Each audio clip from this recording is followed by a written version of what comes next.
Hello दोस्तों, आज हम पढ़ने वाले हैं हरियाणा राज्य में विद्युत उत्पादन केंद्र। कहाँ पर हरियाणा राज्य में विद्युत का उत्पादन होता है। आज जो ये वीडियो है, अगर आपने पूरी देखी तो हरियाणा सीईटी में ये आपके 1 नंबर पक्का कराएगी, क्योंकि यहाँ से हरियाणा एग्जाम्स में क्वेश्चन बहुत बार पूछे गए हैं और पूछे जाते रहेंगे। तो 1 नंबर पक्का करिए, हमारे अंत तक बने रहना है हमारे वीडियो के साथ।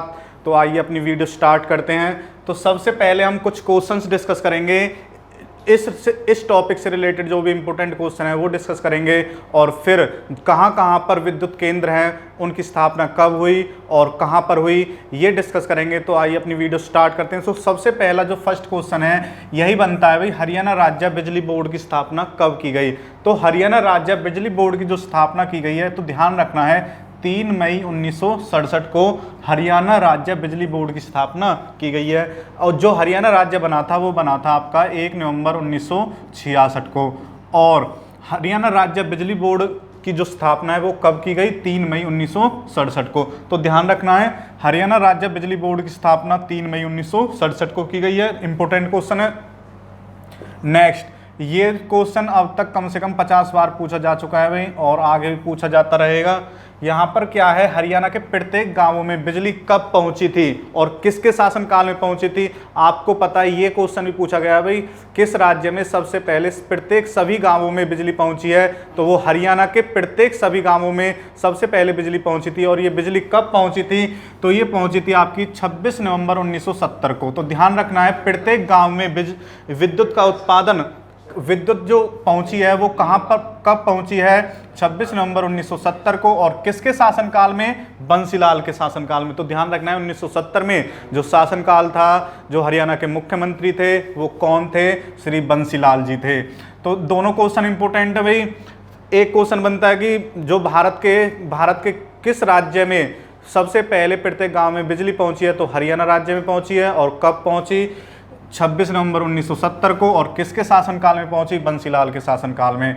नेक्स्ट, यहाँ पर देखो, हरियाणा राज्य बिजली बोर्ड को कितने निगमों में बांटा गया या कितने निगमों का में इसका विभाजन किया गया, तो 2 निगमों में इसका विभाजन किया गया। और कब किया गया, 14 अगस्त 1998 को। और इन विभागों के नाम क्या क्या रखे गए हैं, तो उत्तरी हरियाणा बिजली निगम और दक्षिण हरियाणा बिजली निगम। उत्तरी हरियाणा बिजली निगम और दक्षिण हरियाणा बिजली निगम का जो मुख्यालय है वो 1999 में, उत्तरी का तो कहाँ पे बना गया, पंचकुला में। और दक्षिण हरियाणा बिजली निगम का जो मुख्यालय है वो कहाँ पे बनाया गया, आपका हिसार में। तो ध्यान रखना है, उत्तरी हरियाणा बिजली निगम का जो मुख्यालय है वो पंचकुला में है, और दक्षिण हरियाणा बिजली निगम का जो मुख्यालय है वो कहाँ पर है, हिसार में है।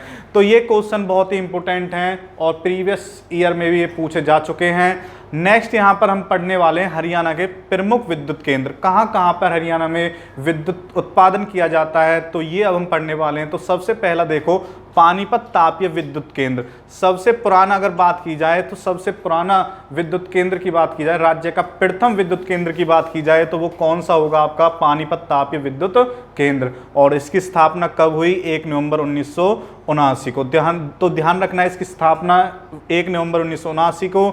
और कहाँ पर की गई, तो पानीपत जिले के आसन सिवा गांव में। तो स्थान याद रखना है, कभी कभी क्या होता है, स्थान पूछ लिया जाता है, क्योंकि पानीपत तो यहाँ से तो अंदाजा लगाया जा सकता है पानीपत तापीय विद्युत केंद्र कहाँ पर है, पानीपत जिले में। पर कौन से गांव में है, आसन सिवा गांव में। तो ध्यान रखना है, पानीपत तापीय विद्युत केंद्र कौन से गांव में है, आसन सिवा गांव में। और इसकी जो क्षमता है वो कितनी है, 1367.80 मेगावाट।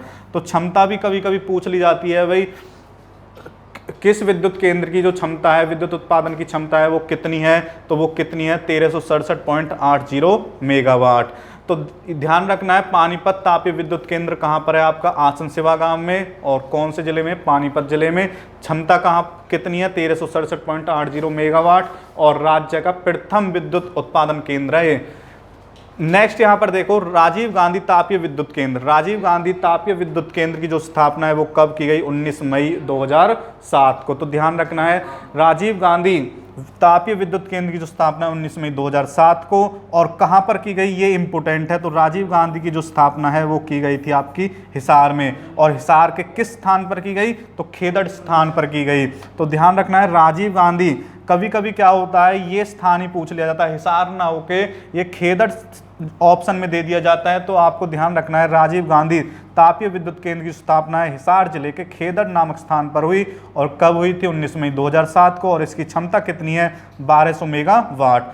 और जो ये राजीव गांधी तापीय विद्युत केंद्र है ये कोयला आधारित है। जो यहाँ पर जो विद्युत का उत्पादन होता है वो कोयला से होता है। तो ध्यान रखना है कोयला आधारित। ये भी पूछा जा सकता है भाई निम्न में से कौन सी विद्युत उत्पादन कोयला आधारित है? तो कौन सा है? राजीव गांधी।